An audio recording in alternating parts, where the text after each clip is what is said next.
What's going on, y'all? It's your boy Cool Colas here, and you are now tuning into a new video on my channel. But before we get on to the topic for today, I would love for you to do a few things. Hit the like button, hit the subscribe button if you are not already subscribed to my channel, hit the bell icon so that you get notifications for whenever I come out with new content on this channel. Share this video with all your friends, family, and anybody else who you believe would enjoy this topic for today. And when you are finished listening to what it is that I have to say today, leave me a comment below. That way I can get back to it when all is said and done. For today's topic, I want to talk about something that recently went viral on the internet. I don't know how many of you all are wrestling or WWE fans, but I wanted to talk about Tiffany Stratton, the wrestler, being racist towards Jade Cargill. Now, this is something that came up within the last couple of days, and I want to give context around what happened and then go into my thoughts about what I believe took place and everything else around it. There was a video that was out a while ago, and it basically had this black woman saying black bitch, but she was saying it with an attitude, and she was saying it to someone. I don't know who exactly this person was, and I did see the video, I just don't know who it was. So if you are somebody who's listening to this and you know who it is, feel free to educate me below. There was a video where there was a black woman who was saying black bitch. Now, what the wrestler Tiffany Stratton did, and Tiffany Stratton, if you all don't know, is a recently popular WWE wrestler, white woman who is on the main roster and has been getting a lot of attention. And she's known for saying it's Tiffy time and then holding up her wrist like she has a watch and then tapping it. And everybody loves her, I guess. So she recently on social media posted a meme or short video type of thing, and what it was a clip of a match that she had with on WWE on SmackDown, and the match was her and this group called Damage Control versus Jade Cargill, Bianca Belair, Naomi, and then Bayley, who are all wrestlers. The four of them are wrestlers. And for those of you all who do not know, Naomi, Jade Cargill, and Bianca Belair are all black female wrestlers. So there's a point during this match where Tiffany Stratton runs over to Jade Cargill and swings at her and hits her and knocks her off the ring post.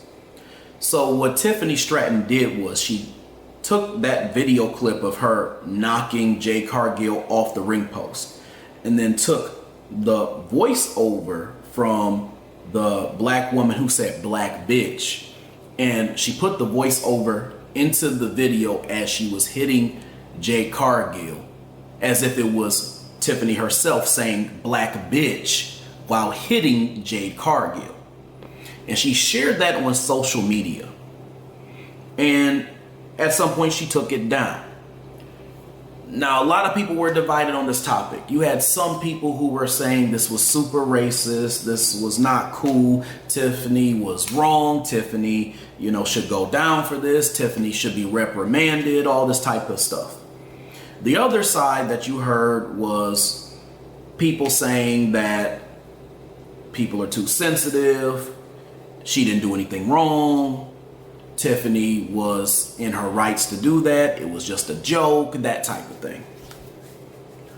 And I want to give context to all of this and my perspective. This was undoubtedly and undeniably an act of anti-black racism. Not only was it an act of anti-black racism, it was a purposeful and premeditated, I would even say, act of anti-black racism. And because of this act, Tiffany Stratton is on my list of speculated white supremacists. Let's first start off by talking about how everybody, specifically white supremacists and specifically white people, They love to avoid the label of racism for multiple reasons. One, they want to make it apparent to everybody that racism doesn't exist despite the fact that it does. And if they do something racist, then they're showing people that racism still exists. So what they want to do is negate any type of evidence that there's something out there that's negatively impacting black people. So they try to avoid the label of racism because they know that if they are deemed a racist, then black people have a claim to say that there's evidence that racism is still going on in 2024. So what a lot of people like to do who are white is they like to hide their racism and make it very covert. And they like to do subtle things such as microaggressions and little systematic practices to negatively impact black people and mistreat them. But they're still being racist. And they live in this society where they love to be racist without being called racist as well too. So there's a lot of deceit going on. And as you all know, the white supremacist loves to work in deceit. The reason why I say all this to you all is because the big fight here has been whether or not that is or is not considered racist. I have told you all this from the jump on Instagram, if you follow me. When it comes to anti-black racism, where there is smoke, there is fire. That is how you always have to look at it. And I'm going to tell you why.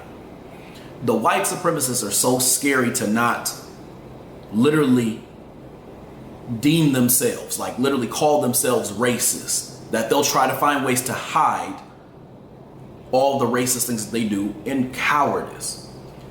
They do not want to be called racist whatsoever. The reason why a lot of them also don't like to be called racist is because racism is a lot of times associated with hatred. And the reality is that it's not always about hatred. But what it is always about is the maldistribution of resources and the mistreatment and misplacement of other groups of people on a basis of race. And a lot of times there's a systematic practice that is involved here. So that means that these are in a lot of different things that we do in human activity, in life, you know, in education, in employment, in health.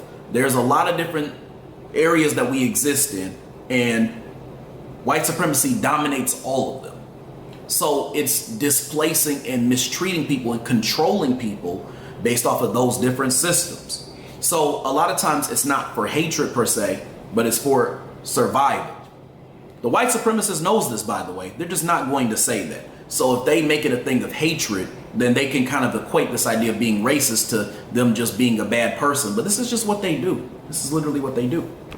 I want you to understand that what Tiffany did there was absolutely racist, and there is evidence to back up that her mentality shows that she herself has racist views.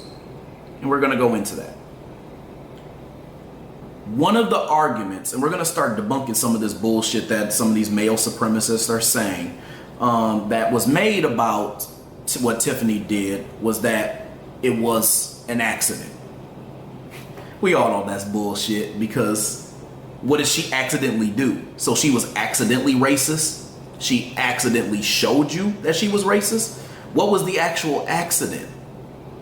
Can you tell me what the accident was? I feel like the reality is that you can't, because it wasn't an accident. She did it on purpose because she thought it was funny. And when she probably realized that she was going to get backlash for it is when she took it down. Because mind you, she didn't have an apology. She wasn't even asked to actually give an apology. But that leads me to my next point, which is that a lot of people try to debunk it, specifically a lot of these little male supremacists who are probably picking lice out of their heads while they're typing this on the computer. One of the other things that they've said too is that she didn't do anything wrong. So then I would counter that and I would say, if Tiffany Stratton did nothing wrong, then why did she take the video down? Why did Tiffany not stand on her square if she did nothing wrong? She knew that she did something wrong, or at least that she was doing something that could be deemed racist. So that says a lot about the way that she thinks. Another excuse that I've heard is that, well, she's a heel and she's doing what heels do on WWE. Because, you know, with WWE or any wrestling program, you have heels and faces. Anybody who doesn't know what that means. A heel is a villain, a face is a hero. And usually people cheer for faces and they boo heels. Now we're getting to this weird world where everybody likes to cheer on the villain if they're popular, but you get the point. They're trying to say that because she's a heel, she's doing what heels do in kayfabe. You don't have to be a male supremacist to be a heel. You can be an effective heel and not be a racist. It's very simple. Very, very simple. That is not an excuse. So that's bullshit too. There are literally no excuses, because I could keep going on and on, but I don't want to waste you all's time and try to debunk everything all these idiots say. There are many excuses and many reasons and rationales that people could use to try to justify what Tiffany did. But the reality is that all of them are debunkable because they're all some bullshit. People have even gone as far as to use this as an opportunity to criticize and attack Jade Cargill. And I really don't have no respect for this type of shit. There was somebody who literally made a post saying that Tiffany is better than Jade Cargill anyway. What the fuck does it have to do with her making a meme calling her a black bitch as a voiceover? That's absurd. How does Jade Cargill get attacked for being attacked with anti-black racism? Some people even go as far to say, well, Jade hasn't made a big fuss about it. Bianca hasn't made a big fuss about it. So the fuck what? People go through racist things every single day and don't know it. And they may not care. People are Sambos. People may not give a fuck because they're trying to coon for butter biscuits. People want opportunities, so they're willing to just go along with everything and keep the damn mouth shut so that they don't get their opportunity stripped from them. Anything could literally happen with that. That is the most absurd thing, to sit around and then just say, oh, because they didn't say anything, that it wasn't a problem. Like Jade or Bianca Belair or somebody else who was black is supposed to be the spokespersons for black people. That in itself is fucking racist. Or it's, you're too sensitive. There will never be a moment where it's unjustifiable for me to be upset that you mistreated me or somebody looks like me because of the color of my skin, because I'm black. So to say someone is sensitive because somebody is racist is not acceptable, especially in a system of white supremacy where you have never done anything to atone for the way that you have treated black people. So no, you don't get the right to tell me that I'm sensitive and to deflect because of the fact that your girl did some racist shit that she was about to get caught up in. But see, this is the kicker, y'all. This is the thing that kind of fucked me up about all that. It's not even just what Tiffany did, but on a higher level, how WWE handled it. WWE is and has always been a racist company. And not only is it a racist company, it's a hypocritical racist company. And it seems the values have not changed since Vince McMahon stepped down. WWE is hypocritical because they talk about how the Attitude Era had all these issues, all these flaws, all these problems in the way that they treated certain types of people. But it seems like they corrected and changed everything about marginalizing people except anti-black racism. That's why most of the black men are minstrel shows. That's why they treat R-Truth like he's a dumbass. Yet if you look at R-Truth and the way he wrestles, he's actually a better wrestler than most of the people they already have on the roster, even some of their top stars. They treat the New Day like minstrel shows, and they are one of the best tag teams that has ever existed. I mean, these brothers literally, although they did come off really silly and goofy, and I don't like to see Negroes tap dancing, I love the New Day because of what they did. They were three black wrestlers, three brothers who literally were not paid attention to at all in WWE. They created a gimmick that even was still unpopular, and they flipped that bitch upside down. That was incredible.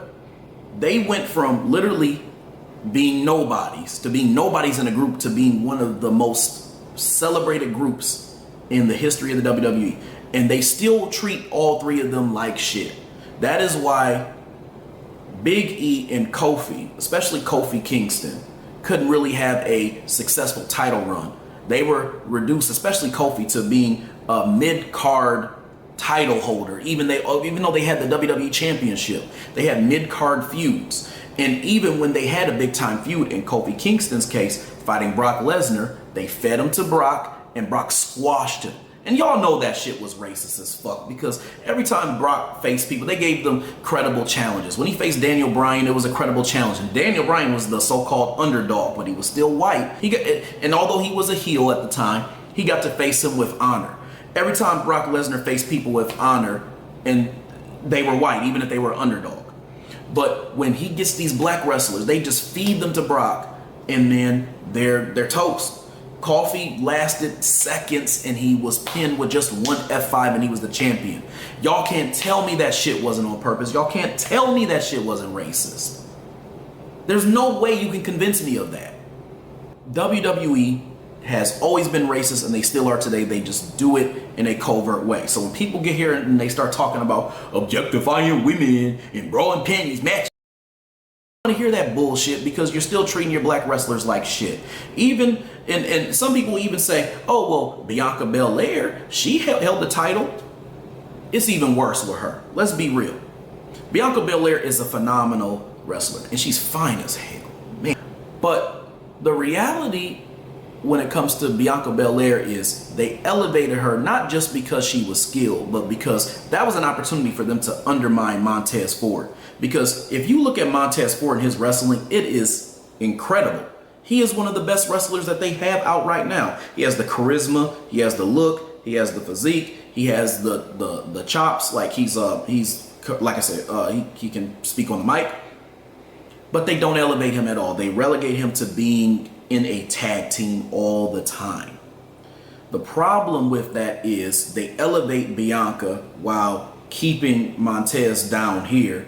That way it displaces the relationship dynamic, because now you got your wife who's probably making more money than you, having more notoriety than you, and y'all are at the same job, despite the fact that y'all both are phenomenal and talented. Why can't they both be two phenomenal black wrestlers who are a couple, who are treated like equals? Not they elevate Bianca and Montez has to be down here, and now his confidence and masculinity and all that has to be questioned, and now they're doing that on shows and all this other stuff, because now you're not just impacting the way that things go just with them being Bianca Belair and Montez Ford. You're actually impacting their real life now, because you're impacting their finances. That's some fucked up shit, and I noticed that they did that as well too. They ain't slick. Let's get back to Tiffany though. The reason why I say that Tiffany did this on purpose was because if you look at her views, she also infers in some ways that she is a Trump supporter. And it's not even just about being a Trump supporter, but it's some of the things that she actually was greenlighting, such as there were 3 posts that she liked on social media, and they were on Donald Trump's profile. And I want to say it was on Instagram in 2020.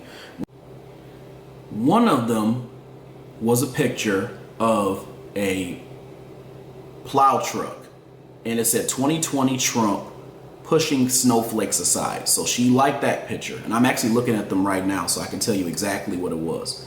There was also another one of Laura Ingraham, who we know is definitely a suspected white supremacist with all the stuff that she says, Miss Shut Up and Dribble to LeBron. And he's talking about, Trump had posted something about how it was Biden's last term in the White House. So one could say, okay, that's just her and her political views, but just follow me here. There was another one where it says Obama kicked me out and Trump invited me back, and it looks like it's a picture of somebody who looks like a white version of Jesus, and she liked that as well too. So this tells you that she has some strong white conservative views because she liked all three of these. I'm not surprised at all, but I'm just saying all this to let you know that it shows you where her head is at and the type of person that she is. And a lot of white conservatives have a lot of negative anti-black stereotypes about black people. And so if you look at all of this, especially the snowflakes thing, you can definitely see where there would be some issues there, because a lot of times they use terms like snowflakes and victims and all this other stuff to talk about things that are quote unquote woke. Now what they'll do is they'll take issues of race, issues of sex, issues of sexual orientation, they'll group them into one thing, and they'll say all this stuff is woke, and anybody who gets sensitive about that, they're snowflakes, they're somebody who's a victim, they're this, they're that. And the reality is that sometimes when they say woke and they say these things, they're really just talking about black people. So I'm breaking that down to let you know that this is the mindset of Tiffany Stratton. And this is the mindset of a person who would then go and make a joke like this on social media. Now, let me be clear with y'all too. And this is the most obvious thing and the most obvious problem of all this. The shit wasn't even funny. That's the thing. Not only was the original video not funny, not only was the meme that she posted with her and Jade not funny, the original video wasn't even funny. See, this is the thing that you all got to understand about the damn white supremacists. The white supremacists loves to see, because this is part of their humor. There's some weird individuals.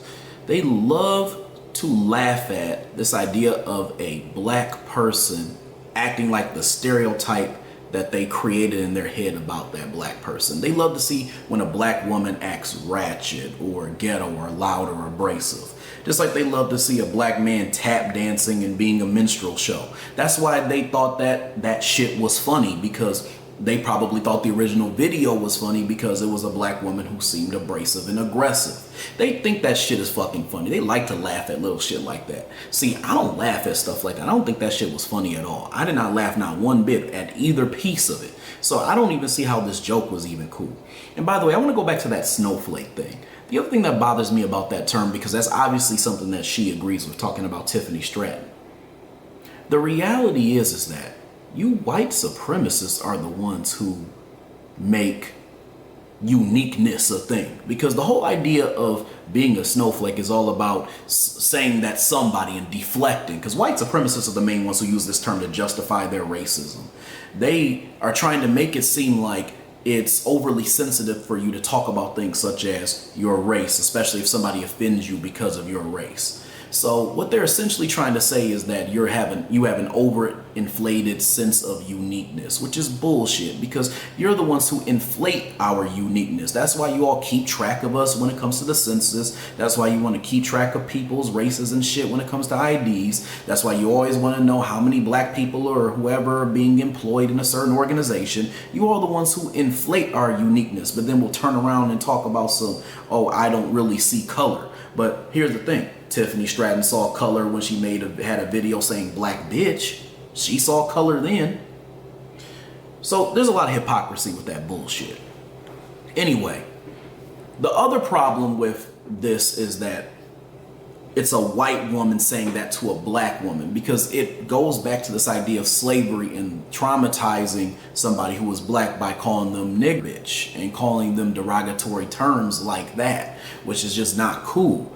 And so think about the implications of being a white person and you're calling somebody black bitch and you're laughing at their expense like it's a joke. That's not funny, and we're not really at a time where we can do that, because you all haven't really made any type of restitution or any type of thing to say, hey, I'm sorry for the way that we treated you, and that the fact that I benefit from the things that my wicked ass ancestors did, and I'm cool with it. So no, we can't make racial jokes. You make that shit right, otherwise you're gonna have me talking on these videos and things like that and telling you that you don't have any right to talk shit about anybody who was black.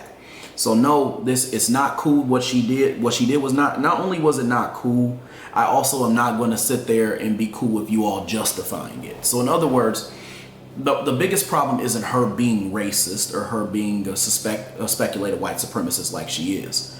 The biggest problem is that everybody is trying to justify it and allowing her to get away with it and try to make it seem like it's not an act of racism. So she can be racist if she wants to. That's her prerogative. But don't try to scurry away and say, I ain't racist. I just did something because it was funny. And because all the reasons why you're just falling the fuck apart. Like literally every reason why.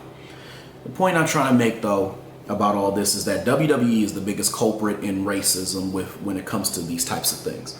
Because even when you look at Dave Meltzer, who has some suspected white supremacist views as well too, from what I've seen. We'll get to Dave Meltzer another day.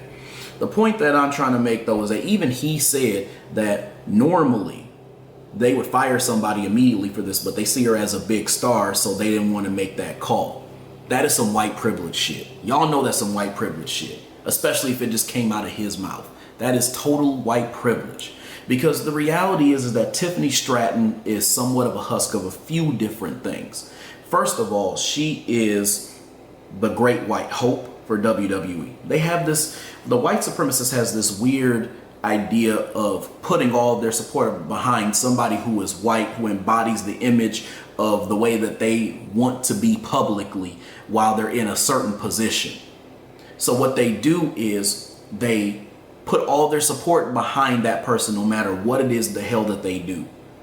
And it's especially important for them to do this when it comes to competitions and things that deal with athleticism, especially when it means that they're competing or going against somebody who is black. So if they're doing something to somebody who is black negatively, they're going to rally behind that individual. And Tiffany was the perfect person for them to do that with. Or they rally behind somebody who they think can be a black person so they can prove to the world that they beat somebody black. I told you before in the Knuckles video, the white supremacist has no code of honor. And even in the Knuckles TV show, they actually made that clear, especially with the Wade Whipple character, when he was talking about his dad and how, you know, his thing is, it's not about like honor and all that when it comes to being a warrior. Whatever you had to do to become a warrior is what makes you a warrior. The reality is that he told some real shit about the way that the white supremacist and the dominant society thinks. They have no code of honor. So they'll want somebody, like, and I use the boxing thing as an example. They want somebody who, a white person who's in their prime to fight like almost, again, geriatric black person who used to be a big time boxer. So that white person can go and say, oh, I beat them although they're 70 years old and I'm 20, I beat them. See, they do shit like that. Point I'm trying to make though is that they're making her the great white hope because they want WWE to continue to allow the white privilege to happen because they're a racist company. And they want to continue for them to push Tiffany and to have her beat all of these wrestlers, especially since there's a bunch of black wrestlers who are all lined up, basically, who are great too, great athletes, so that she can undermine them and she can be the symbol of how to undermine the black wrestlers in the female division. The other thing too is there's some eugenic shit going on. The WWE, especially Vince McMahon, has this idea of propping up the it girl always being a blonde-haired, blue-eyed white woman. Like that is like their main get-up, and it's always the same type. It's the same archetype every time. They got a pretty face because Tiffany is a cute girl, pretty face, big titties, and no ass, because that's really what Tiffany is: pretty face, big titties, and no ass. And they think that she's special just because she does a damn moonsault at the end. Get the fuck out of here, man. That's the thing. I don't even see the damn hype. I really don't even get the damn hype. Think about it. They pushed her the minute she got on the main roster, and they really barely do that with any of their stars. But because she met that certain archetype, that certain physicality that they were looking for, they pushed her to the moon as soon as she got on the roster. They already put her in a high-profile match. They already put her in Elimination Chamber. And then they had all the fans just get behind her. I do not see the hype with Tiffany Stratton because there are tons of female wrestlers, especially the black ones, who wrestle better than her and look better than her, because both Naomi and Bianca are better wrestlers than Tiffany Stratton, and they look better than Tiffany Stratton. Both of them, by a landslide. So all of this pushing her to the fucking moon because you want a white woman who symbolizes the it girl in white supremacist culture, and you want to push her to the moon in a highly scripted program. It's some bullshit. I do not respect anything that WWE did. I don't respect shit that they did. I don't respect them. I don't respect any of the little male supremacist fans who were eating mayonnaise with a spoon out of a jar. I don't respect any of them who are saying that there's nothing wrong with this and they can't even justify how. And I certainly don't respect the coons that are going around talking about, Oz is black. I don't think they did nothing wrong. I don't think they did nothing wrong. You know, y'all lay off that Tiffany. Look at Tiffany. That's how y'all look. Because I saw some of you niggas doing that as well too. Some of you goofy, silly negroids were in there caping for Tiffany's flat ass. But anyway, y'all, the problem that I have with all of this at the end of the day is that this is going to green light other people to do little white supremacist shit and get away with it. Because whenever something even more subtle than what we saw there, whenever that goes on, WWE makes sure to try to bleep it out or get rid of it. When Roman Reigns had said cross-dresser, they immediately were bleeping that out. Even though there were people still saying that, you know, people are being sensitive and all this other stuff, they bleeped that out immediately. Not only did they not make Tiffany apologize, they also went on record to talk about how she's just praised. This bitch just made a joke about black women that was racist. And you all are talking about how much she's praised and respected? Why should I give a fuck about that? What the hell does that have to do with what she did? How do you get rewarded after you do some racist shit? Or as some people say, borderline racist. How do you get rewarded unless it was some white privilege shit? Because it's not about her being that good. I have seen better wrestlers and better looking women in wrestling than Tiffany. Even non-black ones that look better. But they have so many black women up in there and they look far better, in my opinion, than Tiffany does. And they're better wrestlers. Bianca sure enough is a better wrestler and she looks better, like I said. So going back, let me say this, because I think I've been saying I have a problem with it, so I want to correct something. It doesn't surprise me, but I for damn sure am not going to sit around here smacking on butter biscuits and acting like, one, Tiffany is the best thing next to sliced bread, because she really isn't all that. She's cool. She's a pretty decent wrestler, but she is not all that. And two, I'm certainly not going to sit around and let y'all allow Tiffany to dog out Jade Cargill or any other black female wrestler who really doesn't deserve that type of shit. Nobody deserves to have to work in an environment with some male supremacist that wants to create microaggressions and turn it into a joke because they're trying to find ways to low-key be racist without being called racist. I don't fool with that, so you're not gonna get me behind all of that. And I don't care if y'all want to call me sensitive or whatever you want to call me. The reality is that I'm not no damn coward. I don't have to hide behind little subliminal jokes because I'm afraid to admit that I'm an open racist like some of y'all do who are probably watching this video right now. But going back, WWE has always had a history of being racist. This, in my opinion, is just an example of how it happened in 2024 in a covert way. But we really needed to have a discussion about all of the problems with this. Anyway, y'all, I hope you enjoyed this video. I hope you enjoyed what I had to say. And I'm sure we'll have a lot of other interesting conversations later. I will talk to y'all soon. Peace.